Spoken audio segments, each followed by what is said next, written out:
Hi friends, welcome back to my channel. నేను మీ వీణాధరి.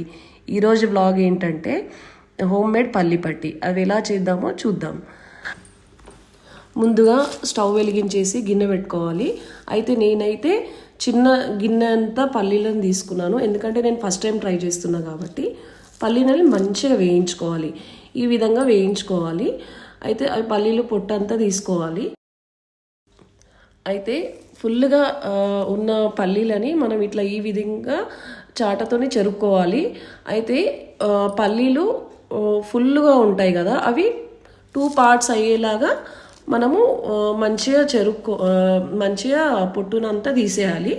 దాని తర్వాత బెల్లంని తీసుకుందాం మనం. ఇప్పుడు బెల్లం తీసుకున్న తర్వాత అవి మంచిగా ఇట్లా దంచేసుకోవాలి, ఎందుకంటే పొడిలా కావాలి. ఫుల్గా ఉంటే అది కరగడానికి చాలా టైం పడుతుంది. అయితే నేను మళ్ళీ ఇంకొక గిన్నె పెట్టేసుకొని దాంట్లో ఒక ఫుల్ గిన్నెంత పల్లీలను వేసుకున్నాక దాంట్లో పావు గిన్నెంత నీళ్ళని వేసుకున్న తర్వాత బాగా మరిగించాలి నీళ్ళని. దాంట్లో హాఫ్ గిన్నెంత బెల్లంని వేసుకొని బాగా కరిగించుకొని ఈ విధంగా వడగొట్టుకోవాలి, ఎందుకంటే చెత్త అంతా వెళ్ళిపోతుంది. సో మళ్ళీ నేను స్టవ్ పెట్టేసుకొని అవే పాకం దాంట్లో వేసేసి మంచిగా పాకం రానివ్వాలి.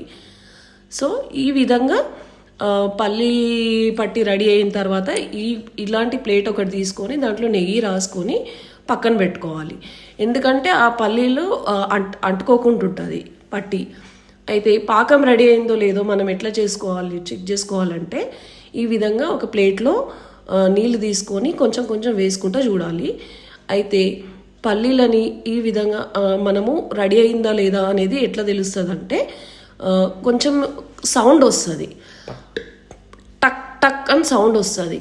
ఆ సౌండ్ వస్తే చేత్తోనే విరిగితే సౌండ్ రావాలి.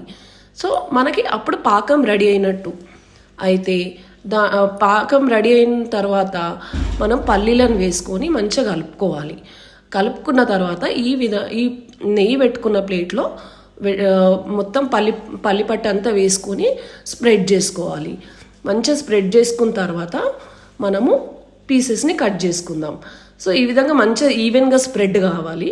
నేను గిన్నెతోని చేస్తున్నాను, ఎందుకంటే చేయి కాలుతుంది కాబట్టి, వేడిగా ఉంటుంది కదా. సో మనకి ఇష్టం వచ్చిన షేప్లో కట్ చేసుకుంటే పల్లి పట్టి అనేది రెడీ అయిపోతుంది. సో ఈ టిప్ మీకు నచ్చిందని నేను అనుకుంటున్నాను. సో నా వీడియో కనుక మీకు నచ్చితే లైక్ చేయండి, షేర్ చేయండి, సబ్స్క్రైబ్ చేయండి. మరిన్ని వీడియోస్ కోసం నా ఛానల్ని ఫాలో అవుతూ ఉండండి. బాయ్ ఫ్రెండ్స్, మళ్ళీ ఇంకో ఇన్ఫర్మేటివ్ వీడియోతో నేను మీకు కలుస్తాను. బాయ్.